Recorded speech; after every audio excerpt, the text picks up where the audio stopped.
Hi everyone, I'm Trevor with North Valley Search and Rescue. Today we're going to explore another video in our rope rescue series. As always, this video is for use in conjunction with professional training for North Valley Search and Rescue within the scope of our SOPs utilizing our equipment. This video is not a comprehensive training package, but rather a small component of training and should be used under the guidance of a qualified professional trainer. There are many methodologies and avenues to achieve a desired outcome, but paired or performed incorrectly can result in injury or death. All ratings discussed are with new, fully rated equipment under perfect conditions, which never happens.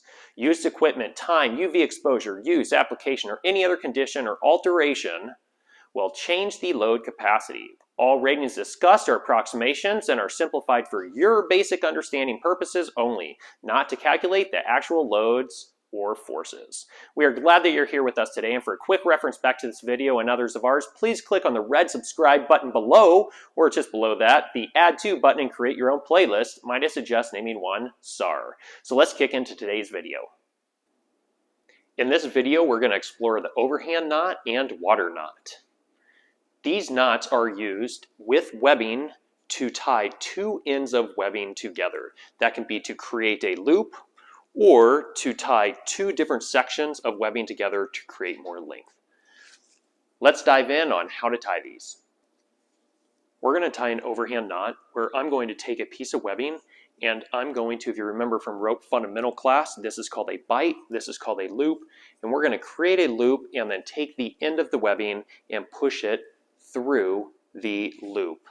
Once I tighten that, you know it is tied correctly if the knot can be set flat. It sits flat, and I can see that I've got 1, 2, 3, 4 pieces of webbing in alternating directions showing.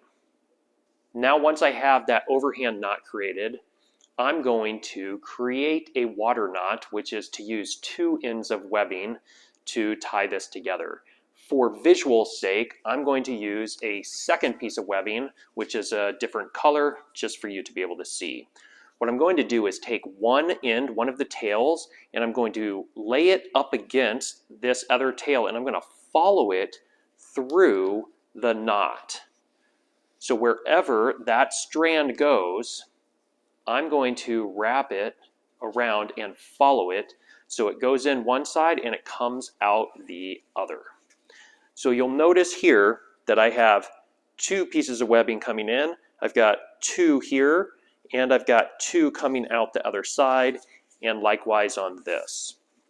The knot should still sit relatively flat, and that's a good indicator that this was tied correctly. With webbing, standard 1-inch tubular webbing is rated at approximately 18 kilonewtons. Again, that's if it's new. The water knot reduces this strength by approximately 40%, taking it down to approximately 10 kilonewtons.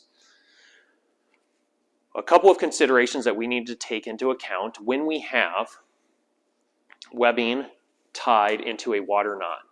One is our tail length. We want our tail length to be at least the width of our hand, and I know that that differs for different people, but that's just a good indicator that that gives us at least 3 to 4 inches.